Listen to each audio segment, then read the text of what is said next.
Assalamualaikum warahmatullahi wabarakatuh. Halo teman-teman semua. Pada video kali ini adalah video final project untuk kami kelompok 2. Di sini kami akan menjelaskan tentang e-commerce platform reselling dan daur ulang dan e-commerce untuk pelayanan lokal. Oke, di sini teman-teman kelompok saya ada saya sendiri, Dwi Saruntaudud, ada rekan saya Sofiatun, ada Fitra Abdullah, ada Liliana Elwani, Safira Kafara, dan Amelia Manilet. Dan juga ada Halo teman-teman, nama saya Amel.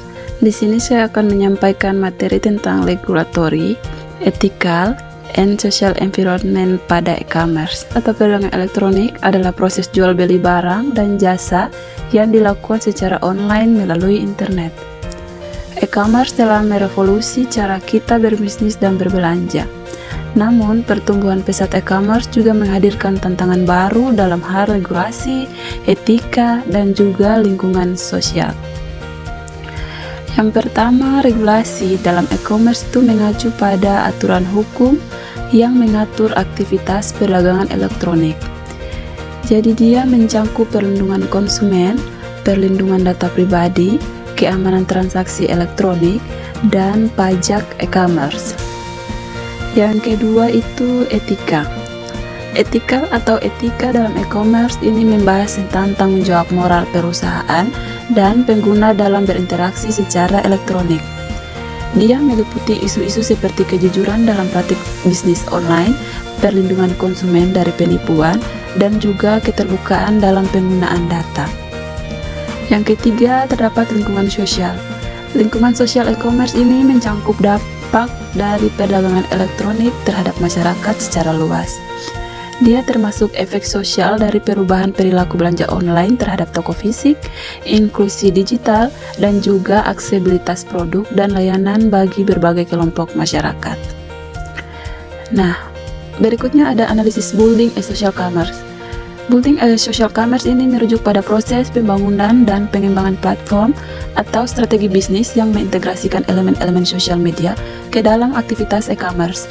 Tujuan utamanya ini adalah untuk memanfaatkan pengaruh dan kekuatan jejaring sosial untuk meningkatkan keterlibatan pengguna, memperluas jangkauan merek, dan meningkatkan penjualan melalui platform commerce. Analisis yang terlibat dalam membangun dan mengoptimalkan platform social commerce ada sebagai berikut. Yang pertama, memahami perilaku dan preferensi pengguna. Yang kedua, integrasi fitur sosial. Yang ketiga, membangun komunitas dan keterlibatan. Yang keempat, ada optimasi pengalaman pengguna. Yang kelima, ada keamanan dan kepercayaan. Yang keenam, ada mengukur dan berinteraksi. Yang ketujuh, ada kepatuhan regulasi. Teman-teman, selanjutnya kita beralih ke pembahasan tentang platform reselling dan daur ulang. Di sini nama marketplace-nya yaitu Ambonways. Ambonways ini merupakan marketplace online yang menyediakan platform bagi individu atau bisnis untuk membeli, menjual, dan menukar produk bekas dan daur ulang. Jadi kami berkomitmen untuk mempromosikan ekonomi sirkular dan pengurangan limbah dengan menyediakan akses mudah kepada produk-produk berkualitas tinggi yang sudah tidak terpakai lagi, sehingga dapat mengurangi dampak negatif terhadap lingkungan. Adapun visi dari Ambonways ini akan menjadi panutan dalam mempromosikan penggunaan kembali dan daur ulang produk-produk secara efektif dan berkelanjutan. Tujuan aplikasi ini adalah untuk mengedukasi, mengelola, atau mengurangi sampah di wilayah kota Ambon dan juga sekitarnya. Teman-teman, aplikasi Ambonways ini juga sama dengan aplikasi pada umumnya yang memiliki fitur atau menu. Jadi pada aplikasi ini terdapat 9 fitur menu utama. Untuk user sendiri terdapat beberapa kelompok pengguna pada aplikasi ini, yaitu yang pertama individu, yang kedua bisa digunakan oleh komunitas lokal, yang ketiga juga bisa digunakan oleh pelaku usaha kecil dan menengah, yang keempat bisa digunakan oleh institusi pendidikan, yang kelima bisa digunakan oleh organisasi lingkungan, dan yang terakhir juga bisa digunakan oleh pemerintah setempat. Penggunaan Ambonways pada umumnya adalah individu atau entitas yang memiliki kesadaran lingkungan yang tinggi dan berkomitmen untuk mempraktikkan prinsip-prinsip berkelanjutan dalam kehidupan sehari-hari mereka. Selanjutnya untuk cara kerja aplikasi Ambonways. Cara kerja yang pertama ada pendaftaran dan pengaturan profil pengguna, yang kedua ada pencarian dan penawaran produk, yang ketiga ada proses transaksi yang aman, yang keempat aplikasi ini juga dapat penjadwalan, yaitu berisi jadwal pengambilan dan pengiriman.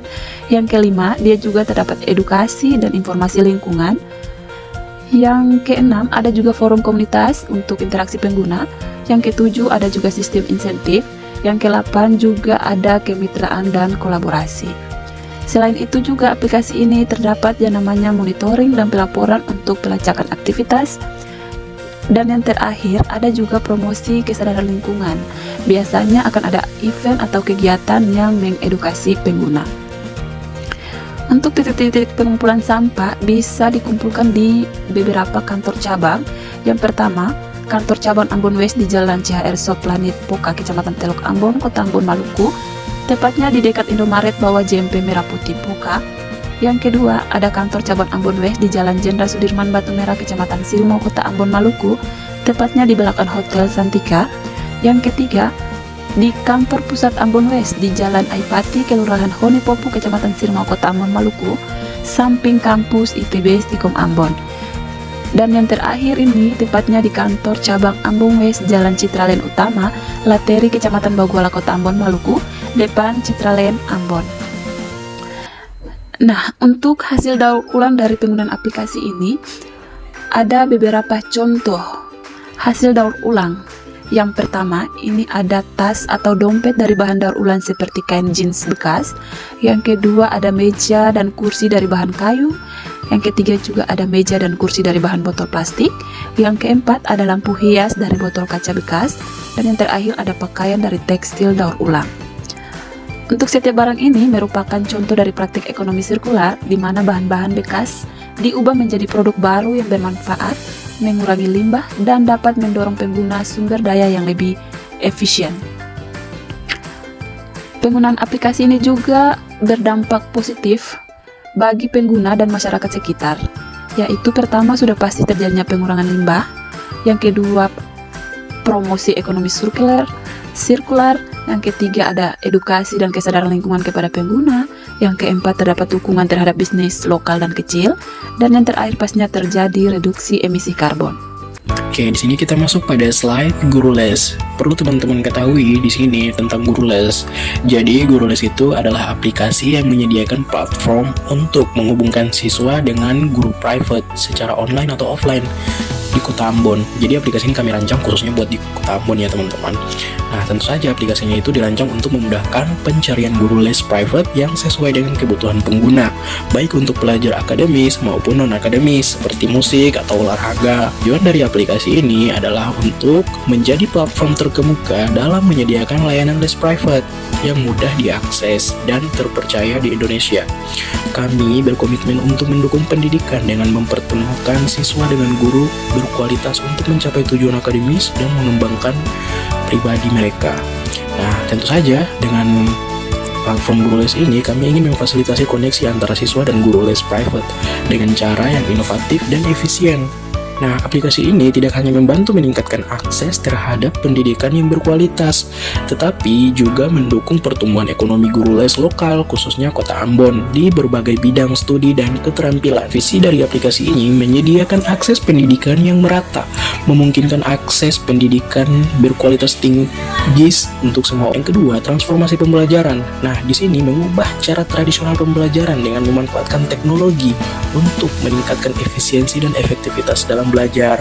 Oke, yang ketiga, inovasi dalam pendidikan. Nah, di sini menjadi pusat inovasi dalam pengembangan metode pembelajaran baru yang menggabungkan teknologi mutakhir dan pendekatan pedagogis terbaik.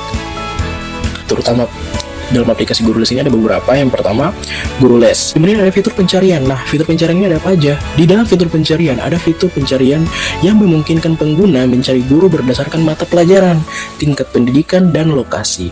Yang ketiga adalah penjadwalan. Yang poin keempat ada fitur belajar. Jadi fitur belajar ini memuat opsi untuk belajar secara daring melalui aplikasi dengan fitur video call dan papan tulis digital. Dalam profil ini ada terisi profil lengkap guru, dan selain itu juga ada sistem ulasan dan rating untuk membantu pengguna dalam memilih guru dengan reputasi baik. Ada fitur yang keenam yaitu fitur pembayaran. Yang ketujuh ada fitur materi. Dan yang kedelapan ada customer support. Fitur yang kesembilan adalah keamanan dan privasi. Di sini perlindungan data pengguna dan informasi pribadi dengan kebijakan privasi yang ketat. Kemudian ada verifikasi identitas guru untuk memastikan keamanan pengguna. Di sini user atau penggunanya itu ada dua ya teman-teman, ada siswa dan guru. Di sini cara kerja yang pertama adalah daftar atau registrasi. Siswa melakukan pendaftaran yaitu dengan cara mengunduh aplikasi Guru Les dari App Store atau Google Play Store. Lalu mendaftar dengan mengisi informasi pribadi seperti nama, alamat email, nomor telepon, dan password. Untuk guru sendiri, mereka melakukan pendaftaran sebagai guru. Individu yang ingin menjadi guru di aplikasi ini juga melakukan pendaftaran dengan memberikan informasi seperti kualifikasi akademis, pengalaman mengajar, dan bidang spesialisasinya. Sekarang kita masuk pada tahap pembayaran. Oke, jadi dalam platform ini itu untuk tahap pembayarannya di sini ada dua opsi, ada siswa dan guru. Nah, untuk siswa itu pertama, pilih layanan dan tarif. Jadi siswa menjelajahi guru yang tersedia berdasarkan mata pelajaran dan ulasan. Kemudian memilih guru yang sesuai dengan kebutuhan mereka. Nah, untuk pembayaran pada opsi guru ini, guru tentukan biaya. Jadi setiap guru menentukan biaya layanan mereka sendiri, baik per sesi atau berlangganan.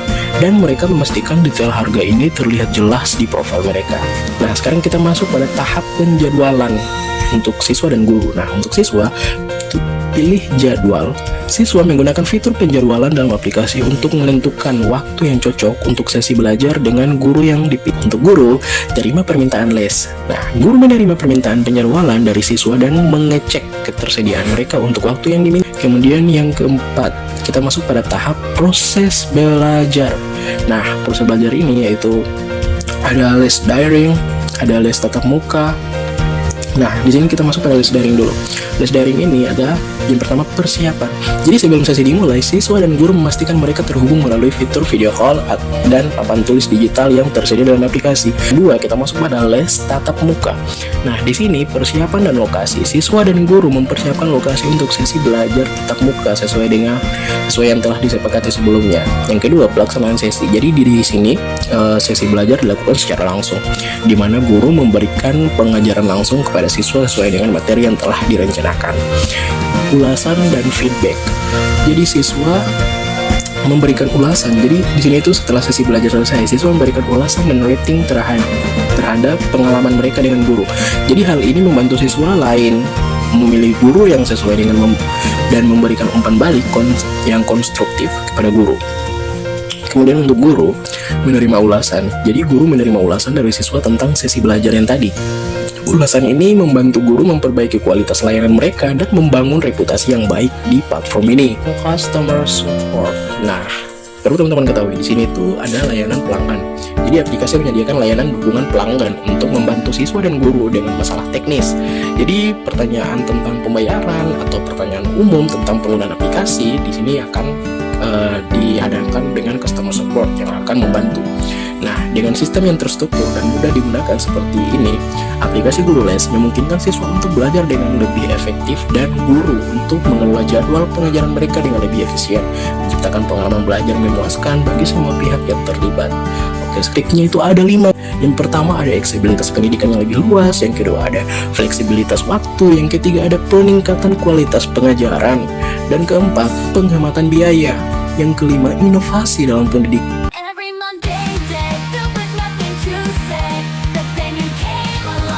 Teman-teman, semoga videonya bermanfaat ya.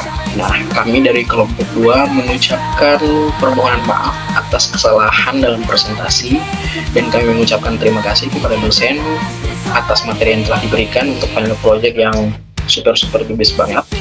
Oke, semoga videonya bermanfaat untuk kita semua. Wassalamualaikum warahmatullahi wabarakatuh.